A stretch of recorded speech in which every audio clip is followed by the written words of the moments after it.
can you solve this math challenge? Here's the question. How many positive integers can go inside the parentheses to make this quadratic expression factorable? You can pause this video if you want to give this problem a try.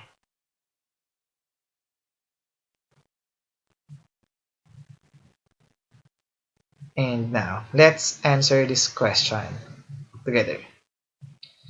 So, our goal is to have this quadratic expression factorable.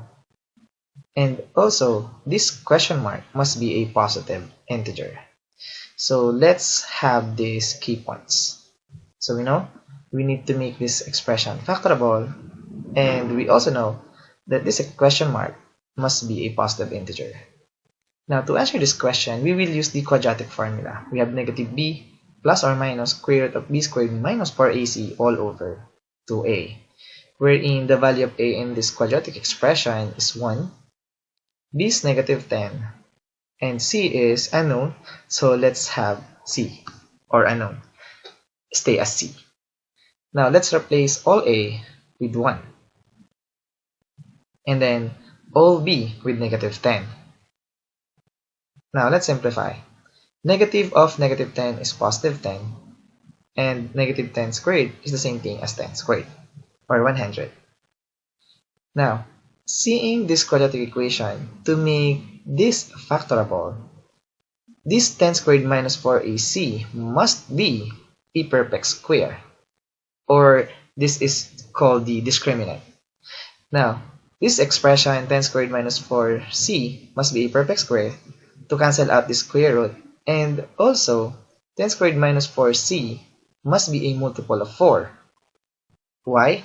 Because if this expression must be equal to any perfect square number, for example, this is 1, so we have 100 minus 4c equals 1, we get that c is not an integer, but we know for sure that we want a positive integer for c.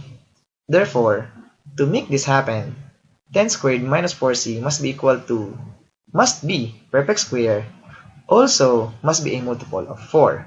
Now, let's have this condition. Therefore, let's quit this 10 squared minus 4ac into 4n squared, which is a perfect square and also a multiple of 4. Now, let's simplify. 10 squared must be equal to 100. And take note that 100, 4c, 4n squared is a multiple of 4. So let's divide all terms by 4. We have 25 minus c equals n squared. Now rearrange some terms a little bit. We have 25 minus n squared equals c. Now 25 is just 5 squared. And we have 5 squared minus n squared.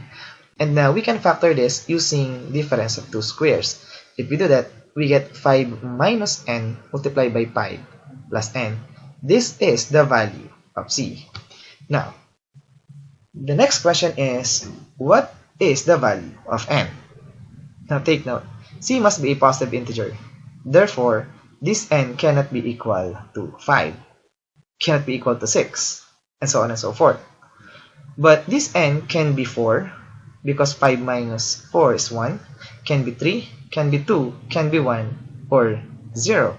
Therefore, the value of n, the possible value of n, must be equal to 0, 1, 2, 3, or 4. Now, let's check.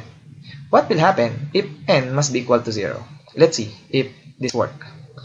If n is equal to 0, we have 5 minus 0 times 5 plus 0, which is equal to 25. So, c must be equal to 25. Now, if we replace the value of c to this quadratic formula, this will give us 10 plus or minus square root of 10 squared minus 4 times 25. Now, 4 times 25 minus 10 squared, or 100, this is just 0. So, this becomes 10 over 2. And 10 divided by 2 will give us 5. Therefore, we can say that the quadratic expression is definitely factorable. So, n equals 0 works. How about, let's check another number. How about 3? What will happen if n equals 3? Now, 5 minus 3 equals 2, and 5 plus 3 must be 8. 2 times 8 will give us the value of c must be equal to 16. Now, let's replace this c to this quadratic formula, so this c becomes 16. Now 100 minus 4 times 16, which is 64. 100 minus 64 will give us 36. And square root of 36 must be equal to 6. Now we have two possible values of x here. We have 10 plus 6 over 2 and 10 minus 6 over 2. And take note, this is 16 over 2 or simply 8. And we have 4 over 2 must be equal to 2. Now, since the value of x are both integers, therefore we can say that this quadratic expression is definitely factorable. Therefore, if we have the value of c must be 5 minus n times 5 plus n, then we get the value of c if n must be equal to 0, 1, 2, 3, or 4. Now, if n equals to 0, we get that the value of c must be 25. If n equals 1, we get c equals 24. If n is equal to 2, we get c equals 21. If n equals 3, we get c equals 16. And if n is 4, then we get c must be equal to 9. Now, let's have those values of c and let's see if this works. So we have 25, 24, 21, 16, and 9. X squared minus 10x plus 25 is definitely factorable. This is just x minus 5 times x minus 5.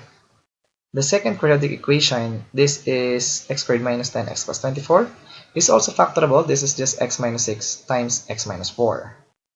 Now, x squared minus 10x plus 21, this is just x minus 7 times x plus minus 3.